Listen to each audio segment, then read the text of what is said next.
পাকিস্তান একটা অসম্ভব লক্ষ্যের দিকে যাচ্ছে। একটা পর্যায়ে মনে হচ্ছিল যে তারা এই ম্যাচটা জিততে পারে।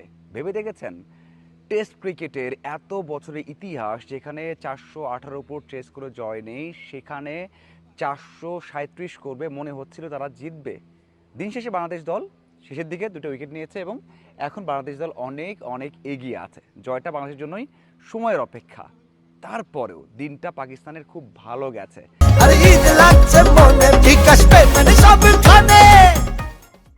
তারা শুরুতে দুটো উইকেট হারিয়েছে, এরপর বাবর আজমের ভালো পার্টনারশিপ করেছেন, করার পর আবারও পরপর দুটো উইকেট গেছে, যাওয়ার পর 5 উইকেট হারিয়েছে 44 ওভারে।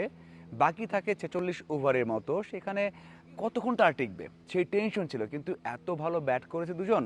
134 রানের পার্টনারশিপ সালমান এবং রিজওয়ানের, এই পার্টনারশিপে তারা কিন্তু জয়ের স্বপ্ন দেখছিল। অসম্ভব যেই স্বপ্ন বা লক্ষ্যটা, সেটা কিন্তু তারা দেখতে শুরু করেছিল।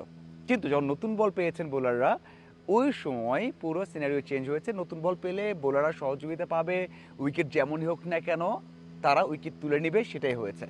সেখানে তাইজুল দারুণভাবে কামব্যাক করেছেন এবং মেইন উইকেটটা নিয়েছেন সালমানের। সেই জায়গাতেই বাংলাদেশ দল কিন্তু অনেকটা এগিয়ে গেছে। এখন তারা কি জয়ের স্বপ্ন দেখতে পারে? 7 উইকেটে 316 রান। তারা কিন্তু এর আগে বাংলাদেশের বিপক্ষে যে চেস করেছিল, সেখানে সর্বোচ্চ 261 করেছিল এবং তাদের সর্বোচ্চ যে চেসটা, সেটাও কিন্তু 377 রয়েছে শ্রীলঙ্কার বিপক্ষে। তো তারা কি এই রানটা চেস করতে পারবে? 3টে উইকেট হাতে আছে। দেখুন, আমার মনে হয় যে পঞ্চম দিনের ফার্স্ট সেশনে খেলা শেষ হয়ে যাবে। ফার্স্ট সেশন মানে হচ্ছে 14 থেকে 15 ওভারে শেষ হয়ে যাবে। তবে তাদের যেই প্রতিনিধি এসেছিলেন প্রেস কনফারেন্সে, আসাদ শফিক, তিনি বলেছেন যে এখনও জয়ের সম্ভাবনা আছে। তারা খুবই আশাবাদী যে এই ম্যাচটা জিততে পারে। কিভাবে?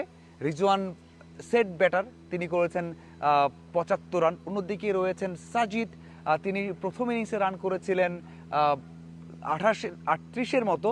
যদি আরও একটা ইনিংস খেলেন 40 রানের, রিজওয়ান যদি 40 করেন, তাহলে ম্যাচটা তারা জিতবে। সেই আশা, সেই স্বপ্ন তারা দেখছে। অন্যদিকে বাংলাদেশ থেকে বলা হচ্ছে, শন টেইট এসেছিলেন, তিনি বলেছেন যে বাংলাদেশ জিতবে, কোনো টেনশন নেই। হেসে হেসে বলেছে, কারণ টেস্ট ক্রিকেটটা এমনই।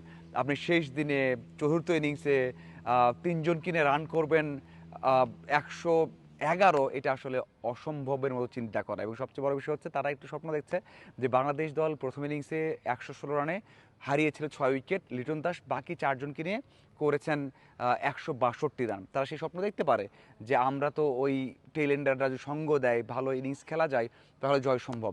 আর এটা ছাড়া চিন্তা নেই, তারা তো জয়ের চিন্তাটা করবেই। সেই চিন্তা করে তারা এগিয়ে যাচ্ছে। অন্যদিকে বাংলাদেশেও কিন্তু প্রক্রিয়াটা, বোলাররা আবারও ছন্দে ফিরেছে, নতুন বল হাতে আছে, নতুন একটা সেশন শুরু হবে, সারা রাতে ওয়েদার কন্ডিশন চেঞ্জ হবে, বৃষ্টি হতে পারে।